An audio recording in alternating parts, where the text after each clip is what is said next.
Nós estamos na nossa série Árvore Genealógica de Jesus, amém? Coloca para mim, Davi, Mateus capítulo 1, versículo do 1 até o 9. Livro da geração de Jesus Cristo, filho de Davi, filho de Abraão. Abraão gerou a Isaque, Isaque gerou a Jacó, e Jacó gerou a Judá e a seus irmãos. Judá gerou de Tamar a Pérez e a Zerá, e Pérez gerou a Esrom, e Esrom gerou a Arão. Arão gerou a Minadab, e a Minadab gerou a Naasson, e Naasson gerou a Salmão. Salmão gerou de Raabe a Boaz, e Boaz gerou de Ruth a Obed, e Obed gerou a Jessé. Jessé gerou ao rei Davi, e o rei Davi gerou a Salomão, da que foi mulher de Urias.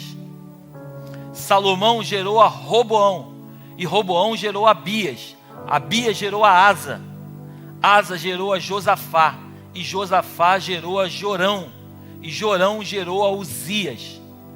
Uzias gerou a Jotão, e Jotão gerou a Acais, que nós vimos semana passada, e Acais gerou a Ezequias. 17. De sorte que todas as gerações, desde Abraão até Davi, são 14 gerações, e desde Davi até a deportação para a Babilônia, 14 gerações, e desde a deportação para a Babilônia até Cristo, 14 gerações. Então nós vimos já várias gerações, né? Os primeiros 14 nós já cumprimos todos eles. Estamos agora, se não me falha a memória, no sétimo da segunda geração, sétimo, oitavo, né, por ali, nono. E daqui a pouco vamos concluir a segunda geração ali, a geração de 14 pessoas. E depois vamos entrar na terceira geração, amém? Queria que você fechasse seus olhos e colocasse a mão sobre o seu coração. Pai, graças te damos nesta noite. Exaltado seja o teu nome no nosso meio. Eis aqui a tua palavra, eis aqui a tua igreja, eis aqui o teu servo. Tu sabes, meu Deus, que de mim eu nada tenho para oferecer a este povo. Mas se a tua misericórdia, o teu poder e o teu amor estiver sobre a minha vida, Pai, nós acreditamos que teremos uma noite incrível na tua presença. Por isso eu te peço, na autoridade do nome de Jesus, derrama sobre a minha vida uma graça especial. Me usa, meu Pai, como um canal de bênção nesta noite, de modo que de mim nada possa fluir, mas que de ti saiam coisas poderosas através dos meus lábios. Nós te agradecemos desde já, porque cremos que tu és e sempre continuará sendo o único e soberano Deus da nossa vida, em nome de Jesus, amém e amém. Dê o melhor aplauso, você pode dar ao Senhor, por favor. Então vamos lá, eu quero só voltar um pouquinho. A gente leu um monte de nomes, e quando você chega aqui pela primeira vez, você fala assim, cara, que doideira é essa? Um monte de nomes. Então a gente precisa entender o seguinte, antigamente, né, quando Deus ele tira o povo do Egito, ele faz o povo atravessar o deserto rumo a uma terra prometida. A Bíblia diz que depois de um tempo o povo ele era conduzido pelos juízes. Repete comigo, juízes. Quem eram os juízes? Os juízes eram homens levantados por Deus, que recebiam instrução de Deus, e esses homens instruíam o povo e direcionavam o povo a andar no caminho em que Deus estava querendo que ele andasse. Estamos juntos até aqui? Então, todas as nações da terra tinham um rei, exceto o povo de Israel, que tinham os juízes, que conduziam o povo. Eles eram basicamente um sacerdote, se assim eu posso dizer, um mediador entre Deus e o povo. Então, tudo que Deus falava com os juízes, e os juízes transmitiam para o povo. E o povo ia lá e andava conforme Deus queria que eles andassem. Chega um momento em que o povo está cansado de ser conduzido pelos juízes, porque afinal de contas todas as nações tinham um rei, e o único povo que não tinha um rei era o povo de Israel. E aqui eu quero abrir um parênteses. Esse é o grande problema da humanidade. A minha esposa, na sexta-feira agora que passou, ela pregou uma palavra sobre as raízes da comparação. Muitas vezes nós queremos nos comparar com os outros, mas esquecemos de que fato quem nos conduz. A questão da comparação é que quando você se compara, você fica querendo ser aquela outra pessoa, ou talvez viver a vida daquela outra pessoa. quando na verdade Deus te chamou para viver uma vida única com Ele. Amém?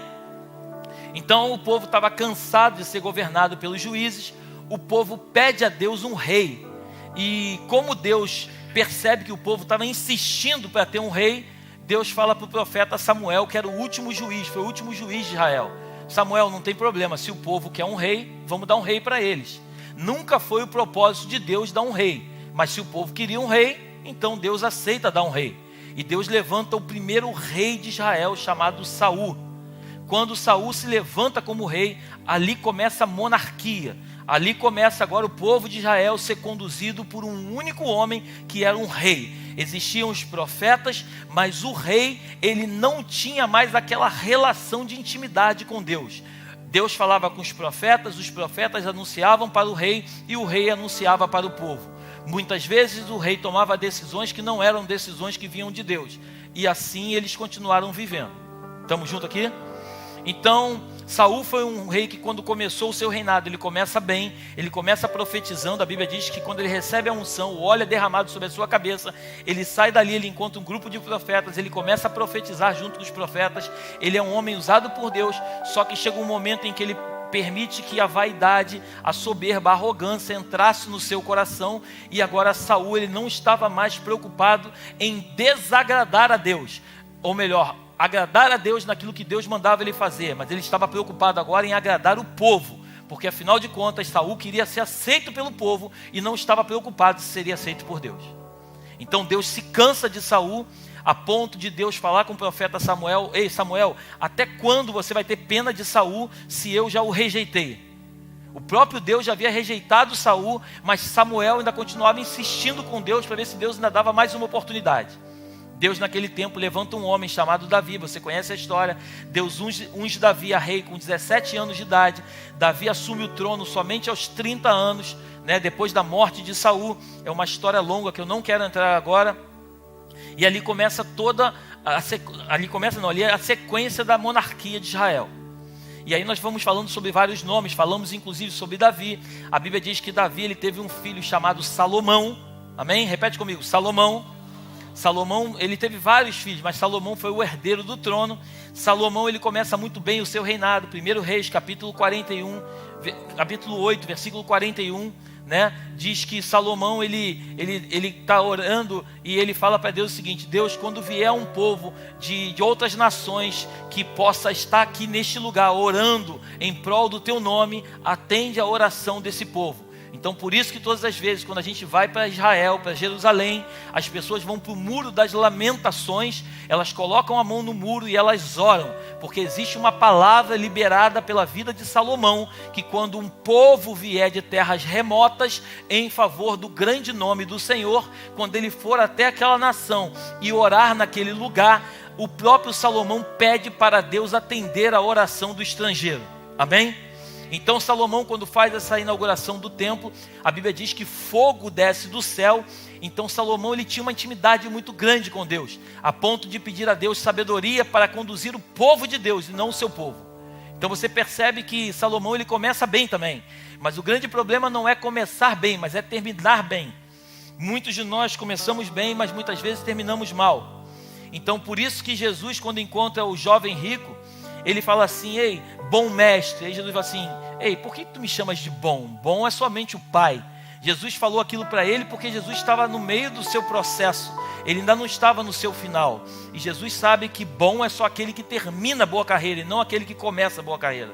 Amém? Então se você começou bem, parabéns para você, mas você só vai ser chamado de bom no momento em que você terminar da mesma forma que você começou. Então agora a gente vê Salomão, que ele começa bem o seu reinado, mas no final ele acaba com 1000 mulheres. Ele começa, eu falei semana passada, ele começa sacrificando 1000 bois, e sacrificando 1000 bois como oferta a Deus, e no final ele termina deitando com 1000 mulheres, que eram 700 esposas e 300 concubinas. Então o cara era forte. Nós que já temos uma, já não é fácil, imagina ter 1000.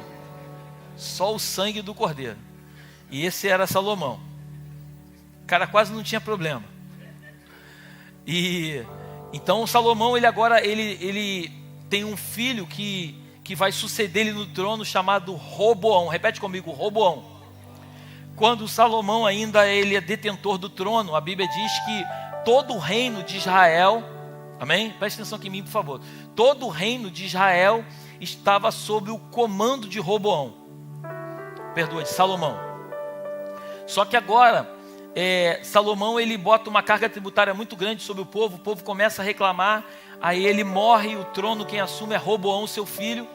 Quando Roboão, seu filho, assume o trono, naquele momento, Deus resolve, por causa se assim eu posso dizer, por causa da incapacidade de Roboão de administrar, de cuidar do povo, Deus resolve dividir o povo em duas partes.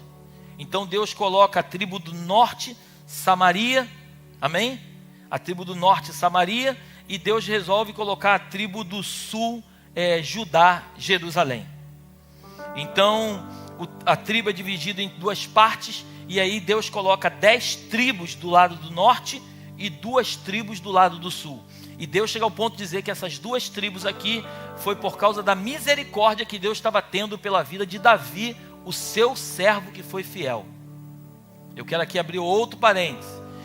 Eu tenho pregado muito nessa casa de oração, dizendo que a nossa fidelidade, ela vai afetar diretamente os nossos filhos, os nossos netos, os nossos bisnetos e consequentemente todas as pessoas após nós. Amém? Então a tua vida de retidão com Deus, entenda que não tem só a ver com a tua colheita, mas principalmente com a colheita daqueles que virão após você. Porque a palavra de Deus ela é muito clara, que a Bíblia diz que a geração, a maldição, ela pode ir até a 3ª e a 4ª geração, mas quando você entrega a sua vida para Cristo, quando você tem uma vida de comunhão com Deus, é atingida até 1000 gerações, é o que está escrito na palavra. Então o teu posicionamento, a tua retidão com Deus vai fazer com que os teus descendentes venham colher frutos daquilo que você está semeando hoje. Amém? Tudo que eu estou te falando está na Bíblia. E agora o reino é dividido em 2 partes. Então a tribo do norte e a tribo do sul. A tribo do sul, a gente vai ver que é Judá, Jerusalém, e a tribo do norte é Samaria. Amém? Então a gente agora tem 2 tribos, e a gente quando for ler o livro de 1 Reis, 2 Reis, a gente vai perceber que você vai ler assim, coloca para mim 2 Reis 18. Aí. E sucedeu que no 3º ano de Oséias, filho de Elá, rei de Israel, amém? Amém? Rei de Israel, começou a reinar Ezequias, filho de Acais. Então Ezequias, quando ele começa a reinar, ele tinha 25 anos de idade, ele começa a reinar aqui, ele começou a reinar no 3º ano do rei Oséias, que é da tribo do norte, amém? Então quando você lê a Bíblia, você vai entender claramente que quando fala de um rei e de outro, aquilo que era confuso, vai passar a não ser tão confuso agora, amém? E então, coloca para mim lá 2 Crônicas 29, que eu acho que é mais fácil o texto de entender. 2 Crônicas 29 diz assim: tinha Ezequias 25 anos de idade quando começou a reinar, e reinou 29 anos em Jerusalém. Era o nome de sua mãe Abia, filha de Zacarias. E fez o que era reto aos olhos do Senhor, conforme tudo quanto fizera Davi seu pai. Você leu comigo que o pai de Ezequias, na verdade, era Acais, amém? Quando a Bíblia fala do seu pai Davi, está falando do antecessor, está falando daquele que começou toda a linhagem, amém? Não é que começou, mas que foi antes, amém? Ele, no 1º ano do seu reinado, no mês 1º, abriu as portas da casa do Senhor e as reparou. E trouxe os sacerdotes, os levitas, e os ajuntou na praça oriental. E lhes disse: ouvi-me, ó levitas, santificai-vos agora e santificai a casa do Senhor, Deus de vossos pais, e tirai do santuário a imundície. Porque nossos pais transgrediram e fizeram o que era mal aos olhos do Senhor nosso Deus, e o deixaram, e desviaram o rosto do tabernáculo do Senhor, e lhe voltaram as costas. Também fecharam as portas do alpendre, e apagaram as lâmpadas, e não queimaram incenso, nem ofereceram holocaustos no santuário ao Deus de Israel. Pelo que veio grande ira do Senhor sobre Judá e Jerusalém, e os entregou, perceba bem, o próprio Senhor os entregou à perturbação, à assolação e ao assobio, como vós o estáis vendo com os vossos olhos. Porque eis que os nossos pais caíram à espada, e nossos filhos e nossas filhas e nossas mulheres estiveram por isso em cativeiro. Agora, preste atenção no versículo 10. Agora me tem vindo ao coração que façamos um concerto com o Senhor, Deus de Israel, para que se desvie de nós o ardor da sua ira. Ezequias, quando você lê com calma na tua casa, no capítulo 28 vai falar de Acaz. Nós falamos semana passada. Acaz foi um homem ruim. Pensa num homem ruim, multiplica por 10. Eu acho que não chega nem perto de Acaz. Acaz era um homem ruim. A Bíblia diz que ele fez o que era mal aos olhos do Senhor, né? Então Acaz, ele tirou todos os utensílios da casa de Deus. Ele tirou o altar do sacrifício, ele colocou de lado. Ele foi até Elate. Ele viu lá em Elate Tiglat-Pileser fazer um santuário para o Deus dele. Ele resolve fazer uma cópia exata e colocar dentro do altar de Deus, dentro da casa do Senhor. Eu até falei semana passada, imagina hoje o pastor está repreendido em nome de Jesus. Imagina o pastor hoje tirar todos os utensílios da casa de Deus e pegar um altar de um ídolo pagão e colocar aqui em cima desse altar aqui e falar para as pessoas que a partir de agora elas têm que adorar este Deus, com letra minúscula. Foi exatamente o que Acaz fez. Então quando Ezequias ele assume o trono, você leu comigo, a primeira coisa que ele faz é limpar toda a casa.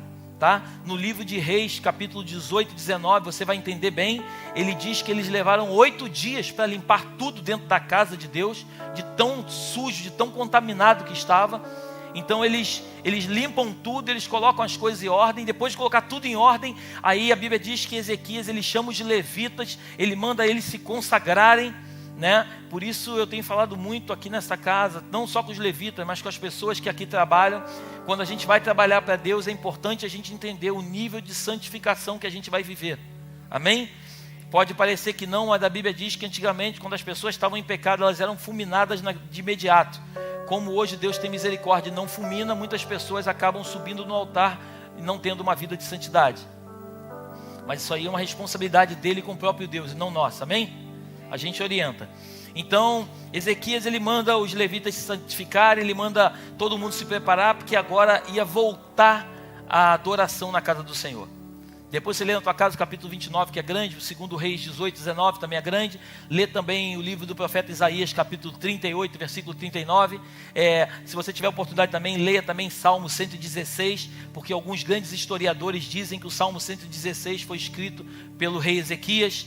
Então a Bíblia tem muitas coisas para você entender quem foi Ezequias. Ezequias foi um grande rei, foi um dos melhores reis de Judá.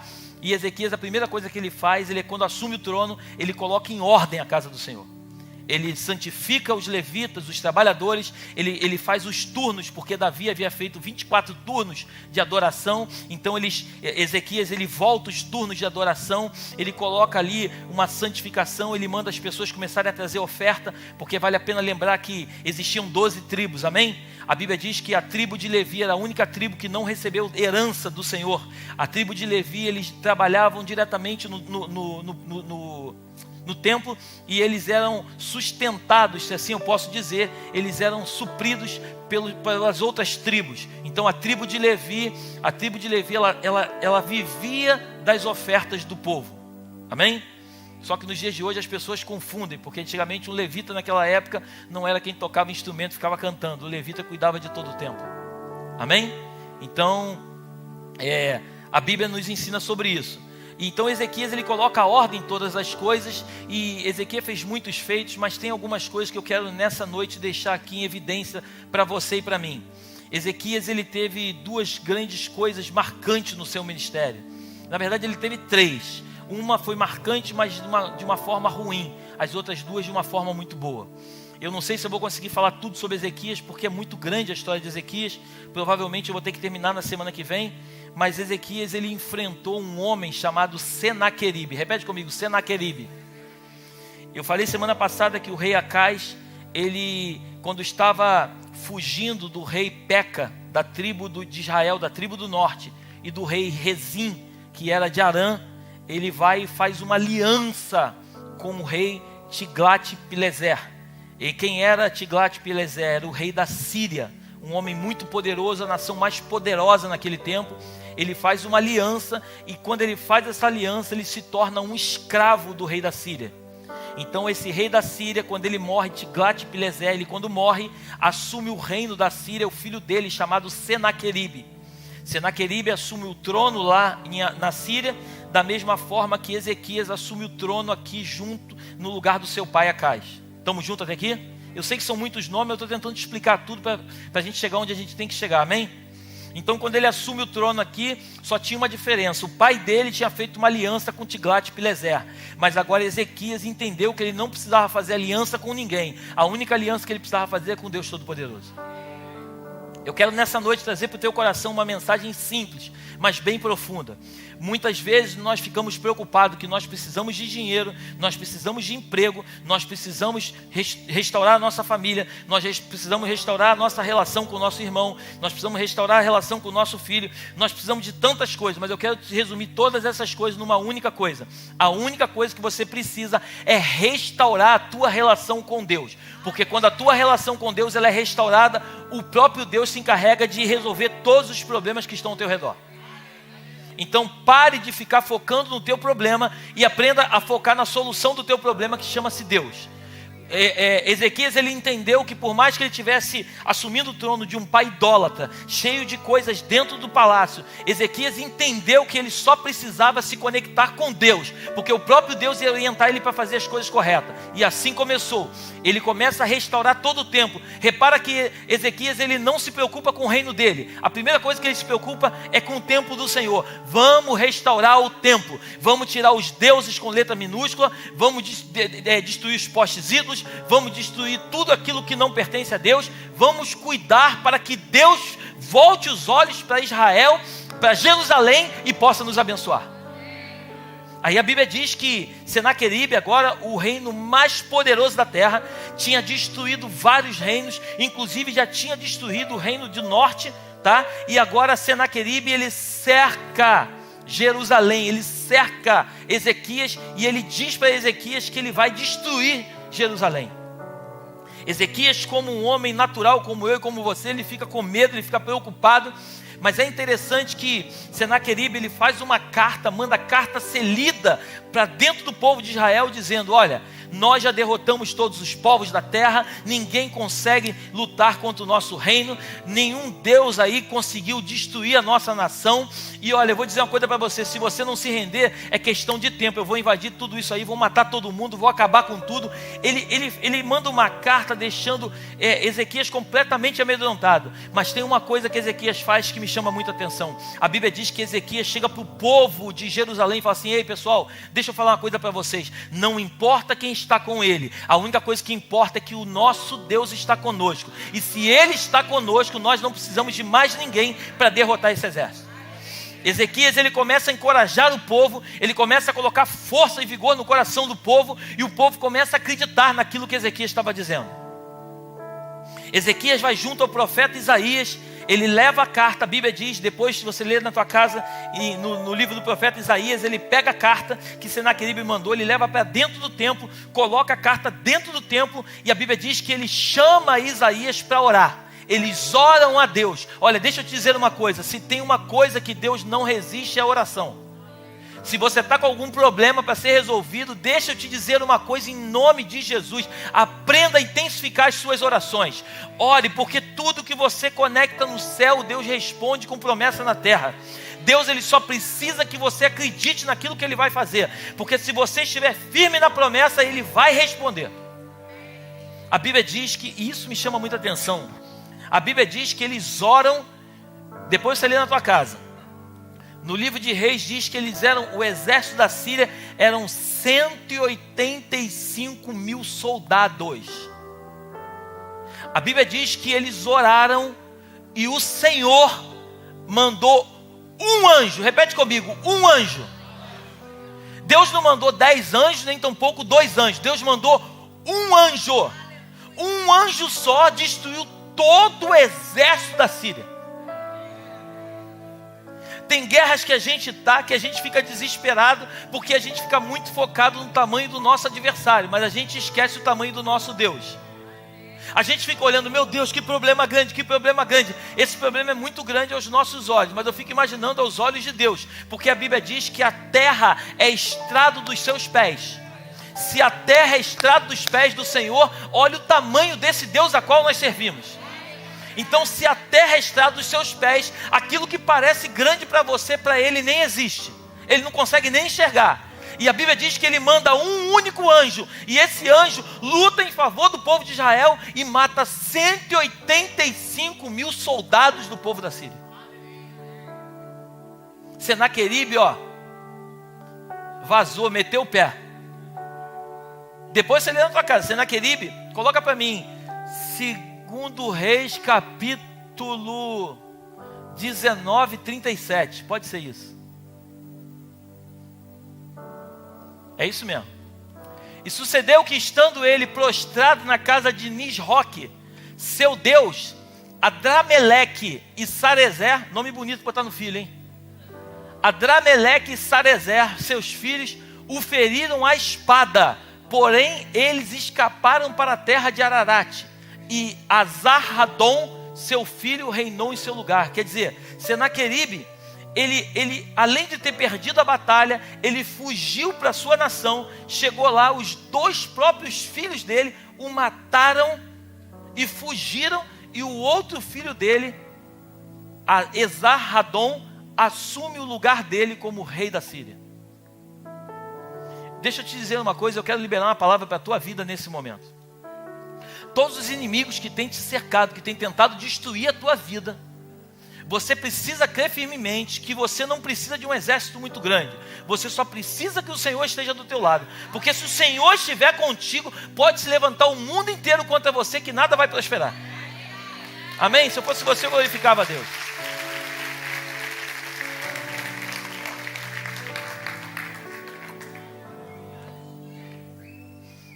Eu falei para você que Ezequias, ele teve 3 coisas muito importantes no seu reinado, amém? A primeira foi a vitória sobre Senaqueribe. E olha que interessante, quando ele vence essa batalha, a Bíblia diz, depois você lê em 2 Crônicas 29, a Bíblia diz que os povos, 2 Crônicas 29, 30 e vai até 32 depois a história de Ezequias. A Bíblia diz que todos os povos vizinhos, eles saíram das suas nações, vieram até Jerusalém para trazer presente para Ezequias. E aqui eu quero liberar mais uma palavra sobre a tua vida. Aquilo que parece lugar de cativeiro hoje, é o lugar que, quando Deus entrar em ação em favor da tua vitória, o Senhor, Ele não vai só te tirar desse lugar onde você se encontra, mas Ele vai se encarregar de tocar em todas as pessoas que estão ao teu redor, para poder abençoar a tua vida. Recebe isso no teu coração. Isso não é da boca para fora. A palavra de Deus, ela é clara. Quando nós cremos firmemente, a Bíblia diz, crede em Deus, crede nos seus profetas e prosperarei. E eu quero nessa noite, eu quero profetizar sobre a tua vida. As pessoas que estão te cercando, elas serão destruídas pelo próprio Deus. E o Senhor que está no seu trono de glória, Ele vai se encarregar de tocar na vida de quem necessário for, para poder trazer sustento para a tua vida. Porque a única coisa que você precisa é ser dependente do Senhor. Amém? Você está comigo aí? Então, agora Ezequias, que era um homem que assume o trono, não se preocupa com o trono, mas se preocupa com o trono de Deus. Agora, por isso que a Bíblia fala em Mateus capítulo 6, versículo 33, que nós devemos buscar o seu reino e a sua justiça em primeiro lugar, e todas as demais coisas lhe serão acrescentadas. O que a Bíblia está nos ensinando é o seguinte: o dia que nós, igreja, aprendermos a cuidar primeiro das coisas de Deus, Deus naturalmente vai cuidar das nossas coisas. Mas muitas vezes a gente troca a posição, a gente cuida das nossas coisas, e se nós tivermos tempo, a gente cuida das coisas de Deus.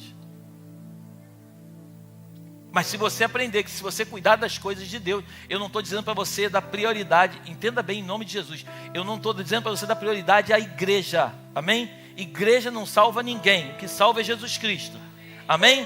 Durante muito tempo na minha vida, eu aprendi que eu tinha que largar minha família e só viver dentro da igreja. E confesso para você, já pedi várias vezes perdão à minha esposa, magoei muito o coração dela e dos meus filhos, vivendo dessa forma. O teu primeiro ministério é a tua família. A primeira coisa que Deus entregou nas tuas mãos é a tua família. Depois que você cuidar da tua família, aí você pode cuidar da igreja. Amém? Primeiro lugar chama-se Deus. Segundo lugar chama-se família. Terceiro lugar chama-se o teu trabalho. E em quarto lugar vem a igreja. Amém? Não queira mudar a posição das coisas. Então igreja é um lugar para nós nos reunirmos, para congregar. Até porque a igreja não é o prédio, a igreja sou eu e você. Daqui a algumas horas, alguns minutos, quando nós saímos daqui, isso aqui não é mais igreja, isso aqui é um prédio parado. Nós somos a igreja. Amém? Nós somos a igreja. Mas eu não quero que você saia daqui. Uma vez eu falei isso para o irmão, então o irmão falou assim: pastor, então quer dizer então que o dia que tiver tempo para ir à igreja eu vou, né? Eu falei, não falei nada disso. As pessoas interpretam da forma que elas querem. Então, Ezequias, ele cuida das coisas de Deus primeiro, e agora ele se torna um homem muito rico. Só que Ezequias, ele tinha um problema, que ele tinha uma úlcera no estômago. E o profeta Isaías, ele é enviado até o reino de Ezequias, e diz para Ezequias o seguinte: Ezequias, coloca a tua casa em ordem, porque você vai morrer. Coloca a tua casa em ordem, porque você vai morrer. A Bíblia diz que Ezequias, ele não tinha nada a não ser uma parede. Ele vira o rosto para essa parede, ele começa a chorar compulsivamente. E ele fala algo para Deus que eu não sei para você, mas me chama muita atenção. Ele diz assim: meu Deus, lembra-te do que eu tenho feito para ti. Meu Deus, lembra-te dos feitos que eu tenho levantado nesta nação em teu favor. A Bíblia diz que quando o profeta anuncia isso para ele, o profeta está dentro do templo, Isaías está saindo do templo. Quando chega no pátio do templo, a Bíblia diz que no pátio do templo o Senhor fala assim: ei, Isaías, volta, porque a oração de Ezequias chegou até o meu trono.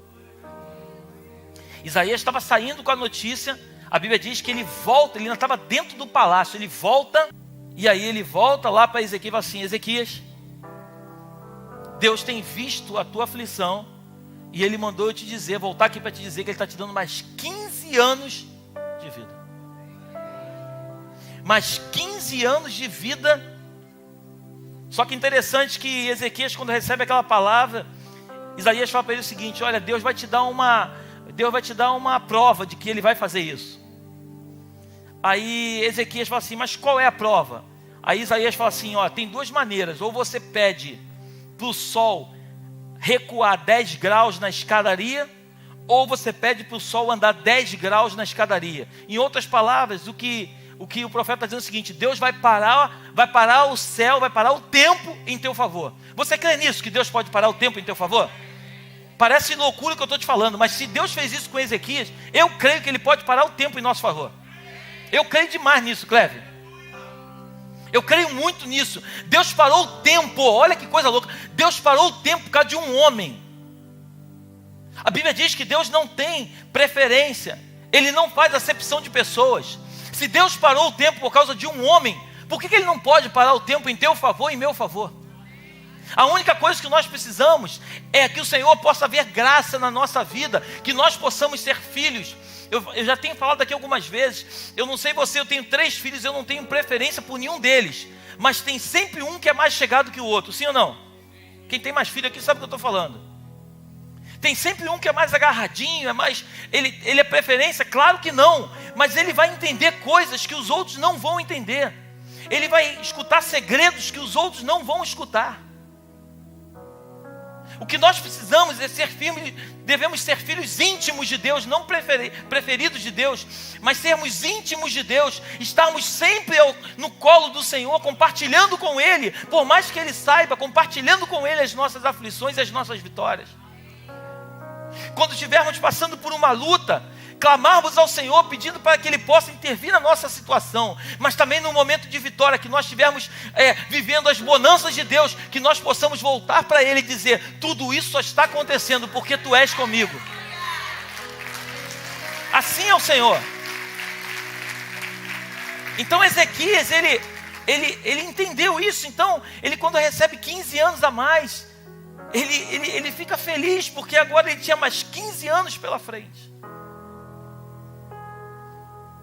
Só que eu falei para você que tinha uma terceira coisa. Essa coisa eu vou falar rápido aqui, mas eu quero explorar isso um pouco mais semana que vem.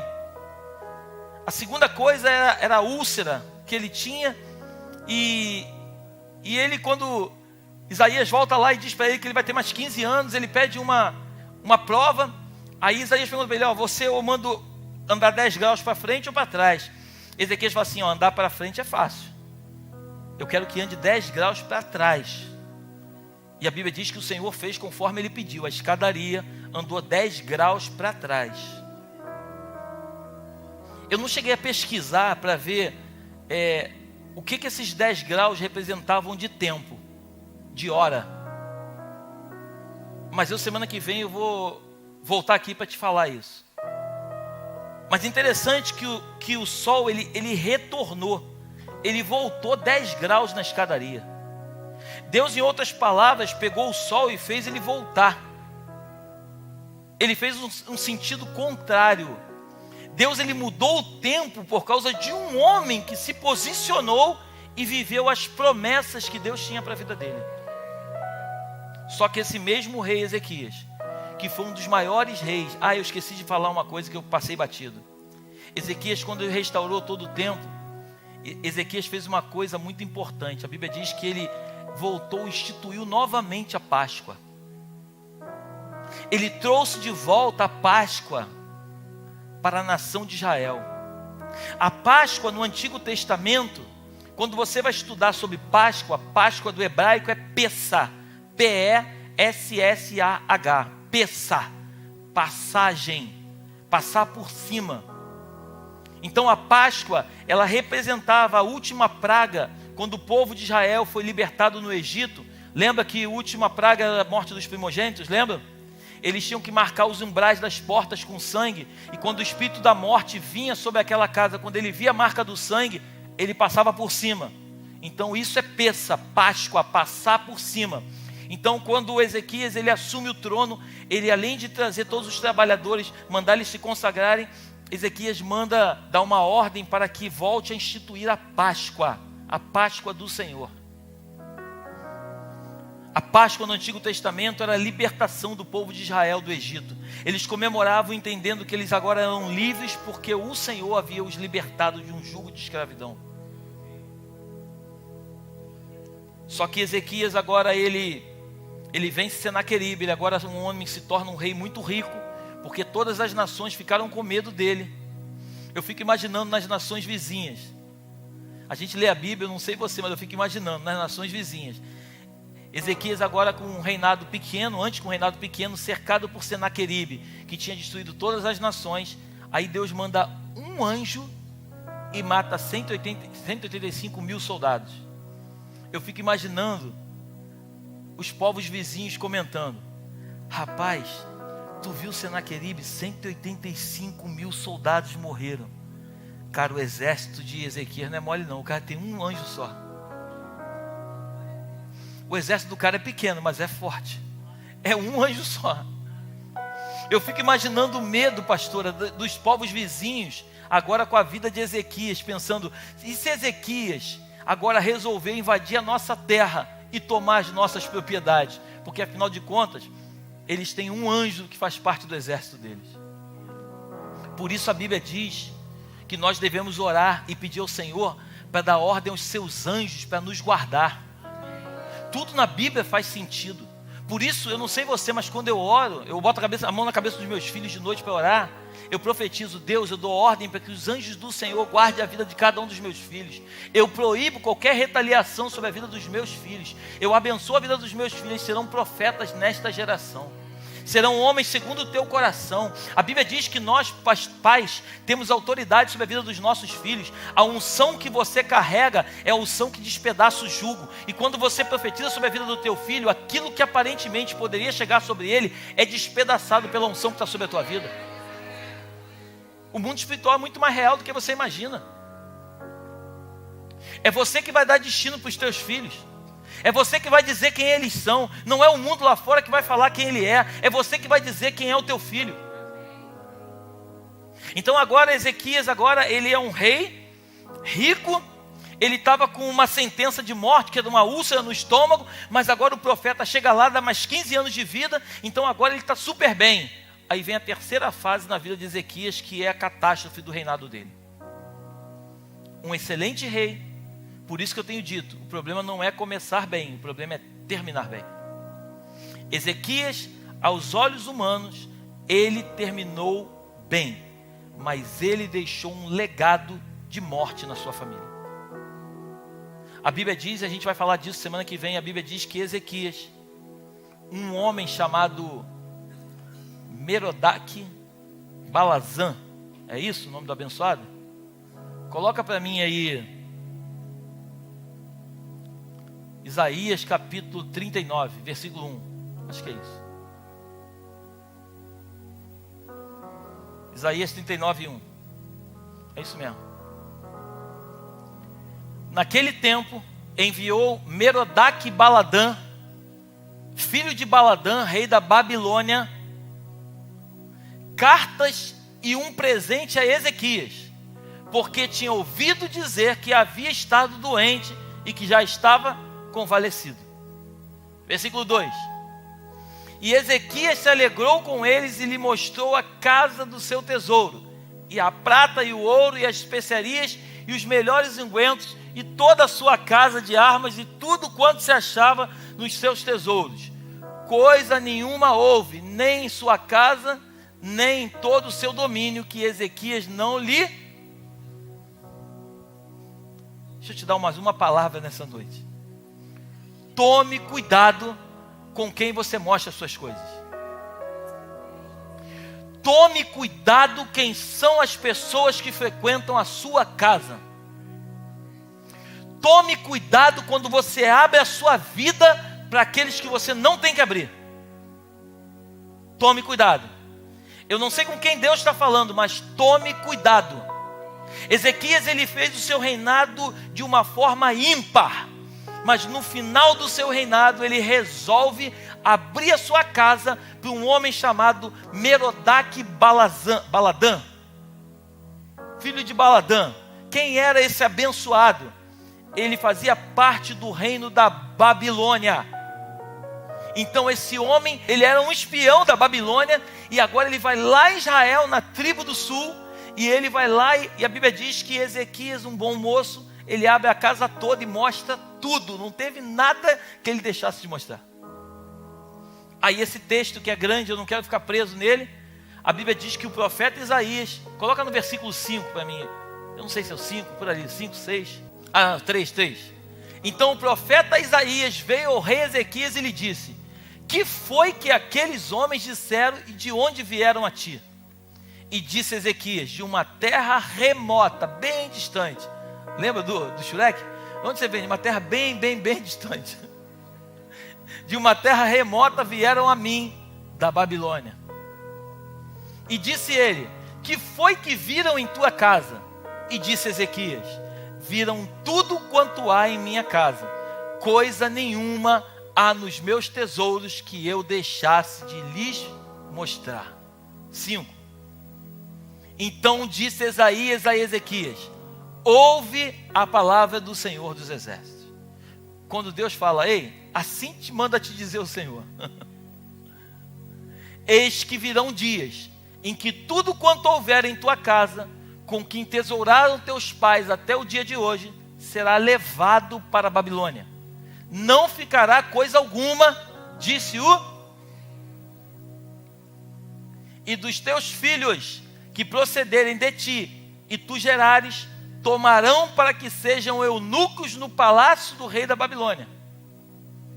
Então disse Ezequias a Isaías, olha que coisa incrível: boa é a palavra do Senhor que disseste. Disse mais: porque haverá paz e verdade em meus dias. Não é glória a Deus não, é misericórdia. O que Ezequias está dizendo é o seguinte: boa é essa palavra, porque afinal de contas não vai acontecer na minha vida, vai acontecer na vida dos meus filhos. É triste dizer isso, mas hoje a gente vive numa geração que só pensa em si, não pensa nos outros. A gente vive numa geração que não está preocupada com aquilo que vai deixar, mas sim com aquilo que vai viver. Vive dissolutamente, não se preocupa com nada e não se preocupa ao menos com a salvação dos seus filhos. que Deus está nos dizendo através desse final aqui, é que nós precisamos ter como Ezequias como exemplo. Ezequias restaurou a casa de Deus. Ezequias, ele lutou contra o exército inimigo. Na verdade, lutou não. Deus mandou um anjo, destruiu. Ezequias ficou rico. Ezequias colocou tudo em ordem. Ezequias foi curado de uma doença. Só que Ezequias, depois de tantos mistérios na sua vida, Ezequias não aprendeu a lição e ele compartilhou particularidades que ele não poderia compartilhar. Existem segredos que Deus vai falar com você e que você não tem o direito de compartilhar com quem não tem sabedoria. Tem coisas que Deus vai te dar e você pode falar com pessoas maduras, mas tem coisas que Deus vai te dar que você não pode compartilhar com meninos. Meninos não têm maturidade para entender o que Deus vai fazer. Ezequias foi um grande rei. Ezequias foi um homem que... a gente vai ver isso na próxima palavra. Ezequias teve um filho chamado Manassés. Repete comigo, Manassés. Eu falei para vocês que Acaz foi um rei ruim. Amém? Multiplica por 10 milhões. Manassés foi o próprio Satanás na terra. Um homem que teve um pai perverso e agora tem um filho pior do que ele. Pastor, o que isso tem a ver? Perceba que o pai era um endemoniado, o filho era abençoado, um crente no Senhor, e o filho dele, um outro endemoniado. A salvação individual. O fato de você crente não garante que o teu filho vai ser crente. O fato de você crer em Deus não garante que teu filho vai crer em Deus. Por isso, se eu puder aqui fechar e te dar o último conselho nessa noite, invista tempo na vida dos teus filhos. Pregue para os teus filhos e ensine a eles a serem tementes ao Senhor. Porque o que vai garantir os teus filhos não é o bom emprego que ele vai ter, não é a faculdade que ele vai fazer lá fora, não é o tanto de dinheiro que ele vai ganhar. O que vai garantir a salvação do teu filho, a Bíblia diz que é o temor ao Senhor, é o princípio da sabedoria. Ensine o teu filho a amar a Deus, mas ser temente a Deus. Temer a Deus não é ter medo de Deus, temer a Deus é respeitar a Deus acima de todas as coisas. Feche teus olhos, por favor, que eu quero orar por você. Pai, graças te damos nesta noite. Exaltado seja o teu nome no nosso meio. Tu és verdadeiramente o único e soberano Deus da nossa vida. Assim como tu foi na vida do teu rei Ezequias, Pai, seja na vida de cada um de nós. Eu sei que tu trouxe pessoas aqui, Pai, que estão vivendo situações como do rei Ezequias. Talvez não estejam cercados por um exército inimigo, querendo lutar com eles através de armas humanas. Mas talvez eles possam ter chegado a esta casa porque estão completamente cercados de problemas e não sabem nem por onde começar a resolver cada um deles. A minha oração, Deus, é que assim como tu foi com Ezequias, envia somente um anjo, Pai. Envia um anjo nesta noite para guerrear em favor dos teus filhos e destronar todo o trono de Satanás que tem se levantado contra a vida dos teus filhos. Derrama sobre eles uma sabedoria divina, não uma sabedoria humana que o mundo só conhece, mas uma sabedoria que vem do céu, Pai, aonde nenhuma pessoa é capaz de compreender. Derrama sobre cada um deles, meu Pai, assim como tu fez na vida de Ezequias, que ele tenha coragem de animar o seu povo, a sua nação, a sua família. Encoraja, meu Pai, nesta noite, homens e mulheres neste lugar, para que sejam cada vez mais dependentes de Ti. Homens e mulheres que entendam o propósito que tem na vida deles. E não permita de modo nenhum, Pai, que nenhum de nós venha ser uma presa para o inimigo. O Senhor nos levantou e a Tua palavra diz que maior é aquele que está conosco do que aqueles que estão com Ele. A Tua palavra diz: caiam 1000 ao meu lado, 10.000 à minha direita, eu jamais serei atingido. A Tua palavra no livro do profeta Isaías, capítulo 41, versículo 10 diz: não temas, porque eu sou contigo, Não te assombres, porque eu sou o teu Deus. Eu te fortaleço e te sustento com a destra da minha justiça. Eis que envergonhados e confundidos serão todos que estão indignados contra ti. Serão reduzidos a nada e a coisa de nenhum valor os que fazem guerra contra ti. Porque eu, o Senhor teu Deus, te tomo pela tua mão direita e te digo: não temas, que eu sou contigo. Glorificado seja o nome do Senhor na tua vida, e creia firmemente que aquele que começou a grande obra é fiel para terminar, em nome de Jesus. Amém e amém.